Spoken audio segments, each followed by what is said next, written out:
নমস্কার বন্ধু, Malay Mukhopadhyay, confederation of state government employees.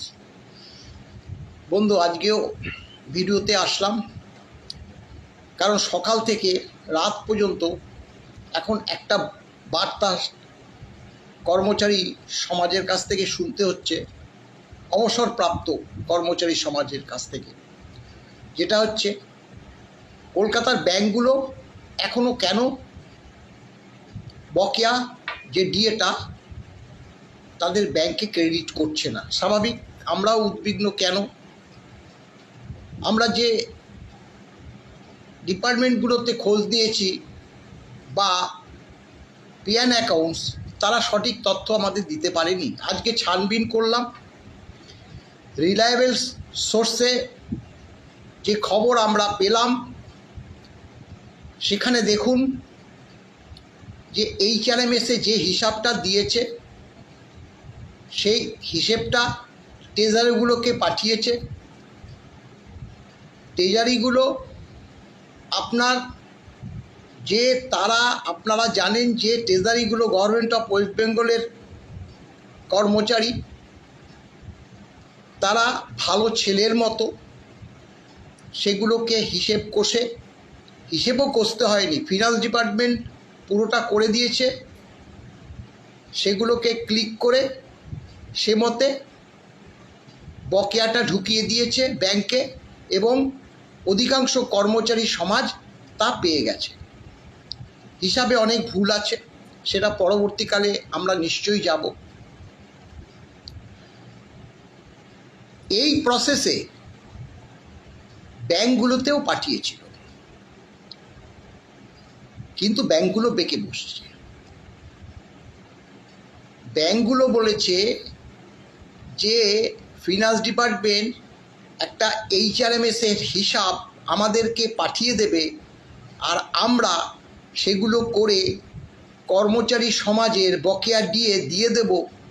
সেটা আমরা করব না বা দেব না। এজিকে নালিশ করেছে। স্বাভাবিকভাবে এজিও দেখেছে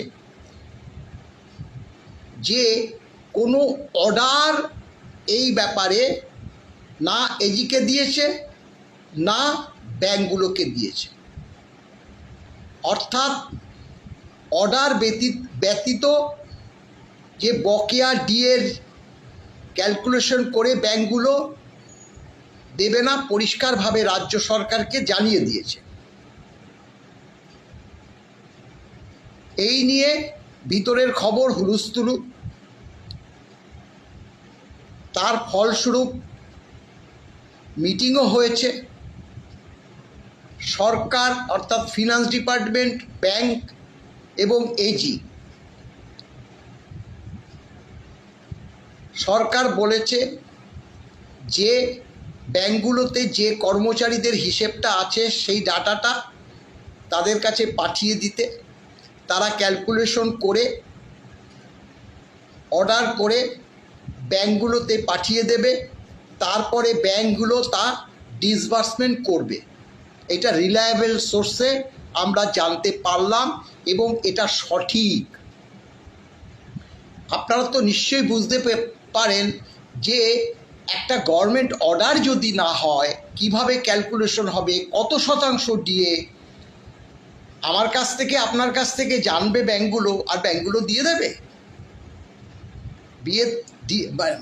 যদি ফিনান্স ডিপার্টমেন্ট নির্দিষ্ট নিয়মে ব্যাংকগুলোকে যদি না পাঠায় তাহলে ব্যাংক দেবে কেন? যার ফলস্বরূপ এখনও আপনারা ডিএ বকেয়া পাচ্ছেন না। তবে এটা যে 2-4 দিনে হবে তাও না, এটা কয়েকদিন সময় লাগবে।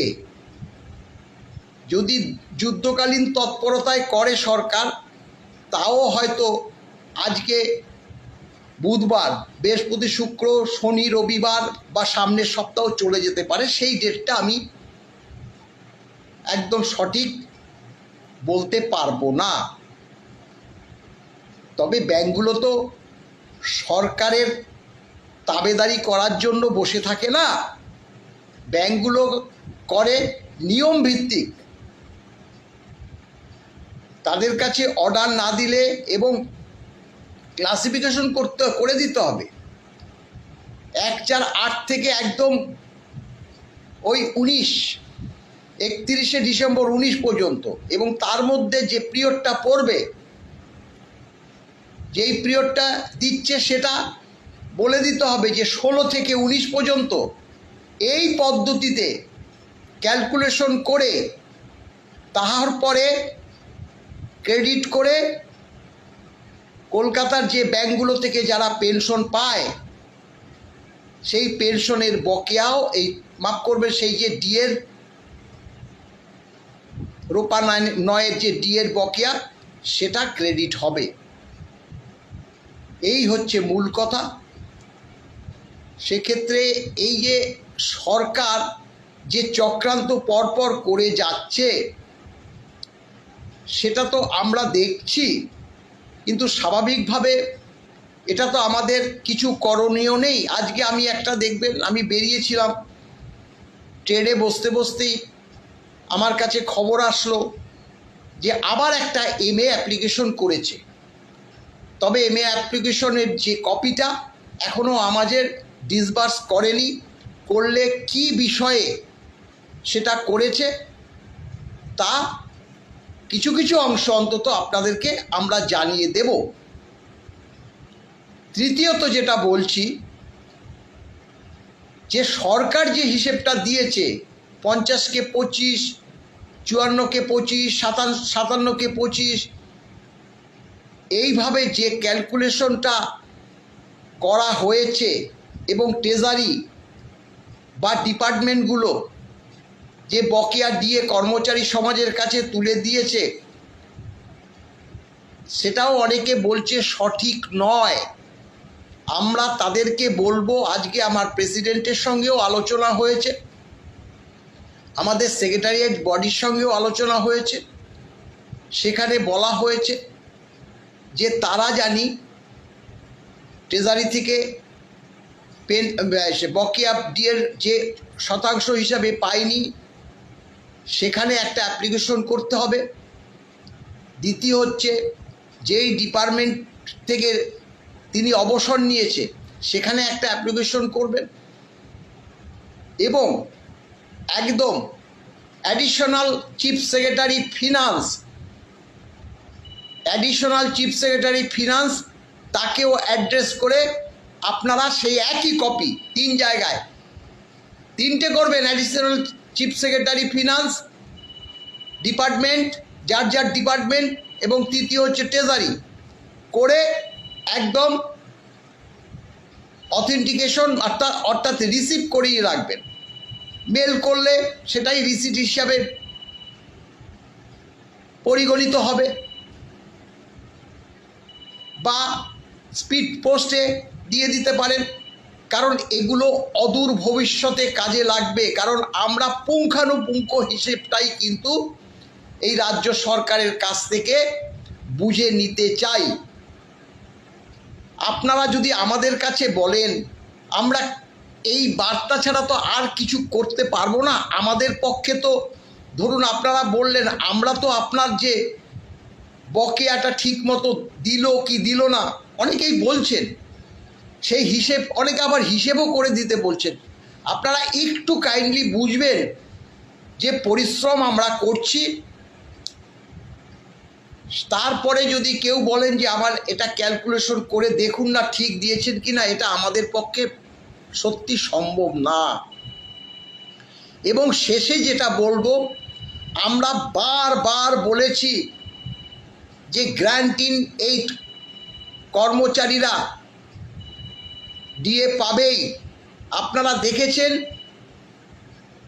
ধীরে ধীরে যে ম্যাচিং অর্ডারগুলো বেরোচ্ছে তারাও ডিএ পাবে।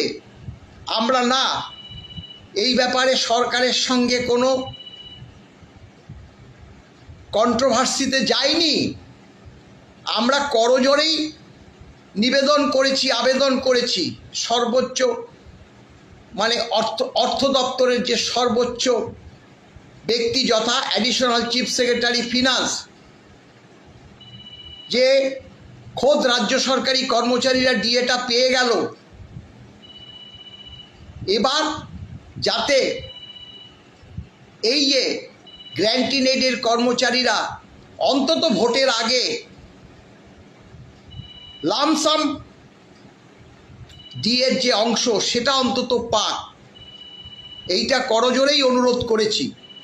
তাতে আমরা দেখছি হয়তো অনেকটা কাজ দিয়েছে, ম্যাচিং অর্ডার বেরোচ্ছে, ক্যালকুলেশন করলে, ফিনান্স কনকারেন্স দিলে তখন আপনাদেরও যেভাবেই হোক, যতটুকুই হোক, ডিএটা আগে ঢুকুক, বকেয়া ডিএটা আগে ঢুকুক, তারপরে পরবর্তীটা আমরা বুঝে নেব। আর বিশেষ কিছু নেই। ভালো থাকবেন, নমস্কার।